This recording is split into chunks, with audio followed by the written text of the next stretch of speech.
Веројатно златното време на правниот факултет е тамо некаде на крајот на 80-тите години, кога всушност професорот на правниот факултет Васил Топурковски буквално се прошетува на тогашните избори за шеф на државата, односно тогашните избори за член на Македонија во тогашното колективно председателство на СФР Југославија, кога тој победил со некаде повеќе од 80% од гласовите и го декласира тогашниот многу влијателен Драголюб Ставрев, кој обовеше многу врвни функции во Република Македонија.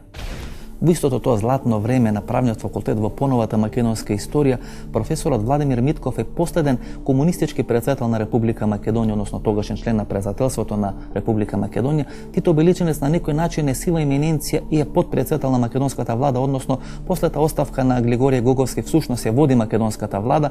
Владо Камбовски е еден од најмокните министри во владата на Анте Марковиќ и тука и Саво Климовски. Всушност велам, тоа е златното време на правниот факултет, кога правниот факултет на тој чекор и премин од едното во другото време, односно од комунизмот во повеќе партискиот систем, всушност ги влече безмалку сите потези во Република Македонија. Кој е по вас, професоре, златното време на правен факултет? Ба видите, ја мислам дека златно време нема правниот факултет. Правниот факултет од кога постои е расадник. Од судии на Уставен суд, министри, членови во партиски тела и органи, така што секој пат бил присутен правниот факултет, освен во еден период многу малку сме присутни, например, во 99 до 2002 и, например, последниве 3 години. Треба да се биде фер и да се признае дека улогата на професорите од правниот факултет во тој процес на премин од комунизмот во повеќе партискиот систем веројатно е најголема. Бидејќи во тој период некаде на крајот на 80-тите и почетокот на 90-тите години законите за воведување на повеќе партиски систем на просторот на тогашна Југославија ги носи професор од правниот факултет, тој е Владо Камбовски, а Тито Беличенец е всушност човекот кој раководи македонската влада, кој ги организира тие први повеќе партиски избори во Република Македонија. Тој правен факултет, вака мало место, 1 квадратен километар, што се вели безмалку, е центар на такви контраверзии во македонската политика. Да речеме, Денко Малевски, прв министер за надворешни работи, го обвинува дека сака да ја спасува Југославија. Васил Топурковски влага во владата на Љупчо Ѓоргиевски, го признава Тајван, а Ѓорги Иванов сега се залага за античка Македонија. Ете колку контраверзии по стратешки, по суштински прашања се вградени тука во темелите на овој правен факултет. Па генерално, следејќи ги сите контраверзии во независна Македонија во изминатите 18 години, сакале не се поврзани со ставови или одлуки на дел од актуелни професори или пензионирани професори на правниот факултет.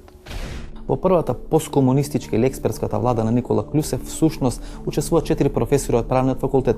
Љубомир Фрчковски и Владо Поповски го прават уставот на Република Македонија, Ене Милјовски е министер за приватизација, а Денко Малевски во тој период на осамостојувањето на Република Македонија е првиот министер за надворешни работи. Дали вие би ја прифатиле тезата дека правниот факултет е вграден во македонската независност?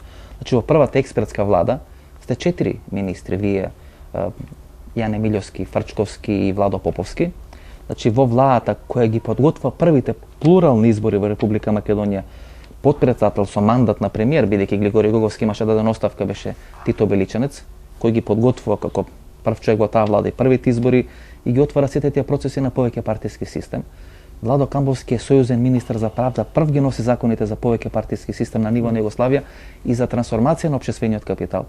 Јане Милјовски ја прави концепцијата за приватизација со млади асистенти и професори на правниот факултет. Дали правниот факултет по вас може да се горде и да ја преземи на себе таа етикета дека е еден од главните носители на таа независност во Република Македонија? Па сега фактите зборуваат, меѓутоа повторно ние не сме исклучок од процесите во Источна Европа. Моето сеќавање за тие години беше дека повеќето министри во владите на земјите на Источна Европа беа земени луѓе од факултетите, академиите, се чувствуваа крајно некој од нив неудобно во својата позиција, од причина што не постоеше изградена политичка алтернатива. Да речеме опозицијска партија, бидејќи тоа беа еднопартиски системи. За себе вели дека една од детелинките на македонската политичка пролет, вели дека детелинка со 4 листа, бидејќи станува збор за еден редок политички примерок. Била членка на тогашната млада прогресивна странка која се спојува со реформските сили на Анте Марковиќ и вели дека тоа штета, бидејќи ако тоа не се случило, тогаш можеби процесите политички во Република Македонија би оделе многу похрабро и многу побрзо. Била членка и била министер во едно од владите на Бранко Црвенковски.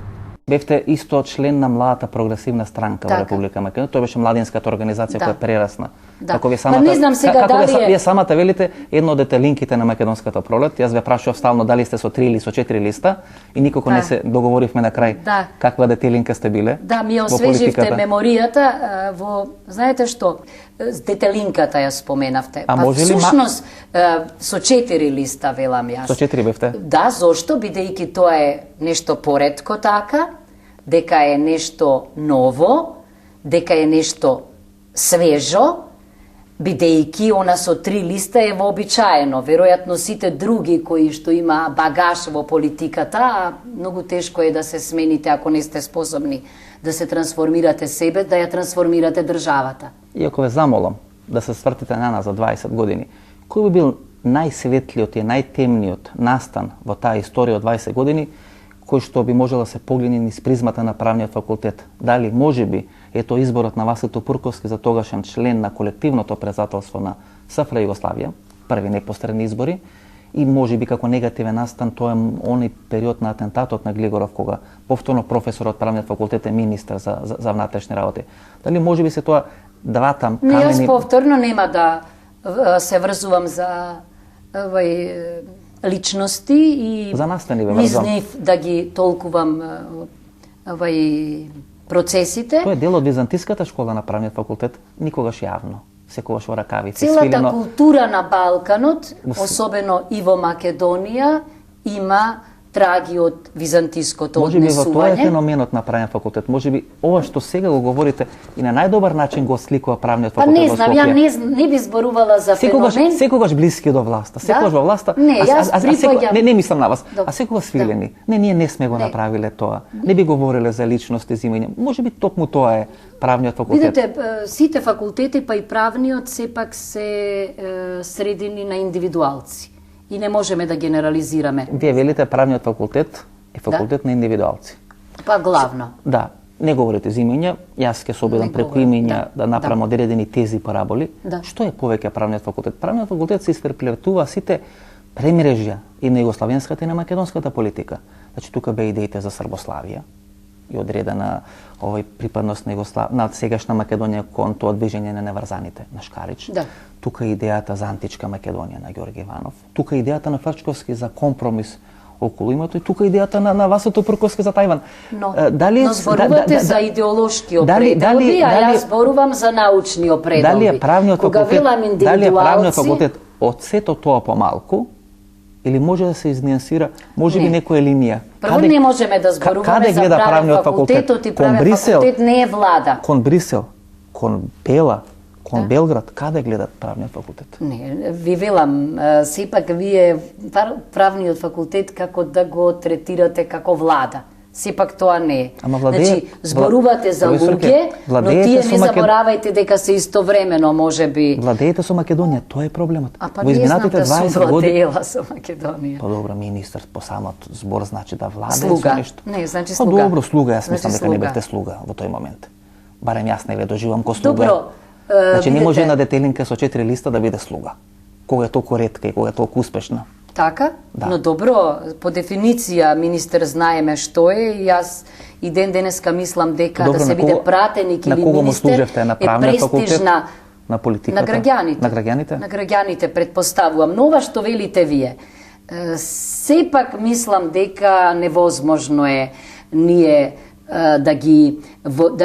да правиме идентификација или да ја идентификуваме идеологијата на определени луѓе со стручното знаење, со интелектуалните способности, Тоа никој не го спори. Да. Значи сите личности што ги спомнав и сите имења. Значи јас вие ги спомнавте, не јас према нив имам одреден сериозен респект. Значи, не би спомнал име кон кое немам респект. Значи, тука да нема и дилема. Затоа и сметам дека правниот факултет со сите такви контраверзи во моментот и во изминатите 20 години веројатно е нешто најмокно во тоа интелектуална сфера што е случено во Република Македонија. За жал или за среќа, таа структура учествувала и во градењето и водењето на македонска држава, тоа не можеме да избегаме. Но заборавате дека веројатно во тие структури владини или парламентарни, сепак малцинство биле представниците од правниот факултет. Дури јас мислам дека во владата во која јас учествував, ако имаше можност за градење мостови меѓу луѓе од различни партии, дека оние кои тоа го промовираа беа токму интелектуалци или луѓе од факултетите. Не беа партиски војници.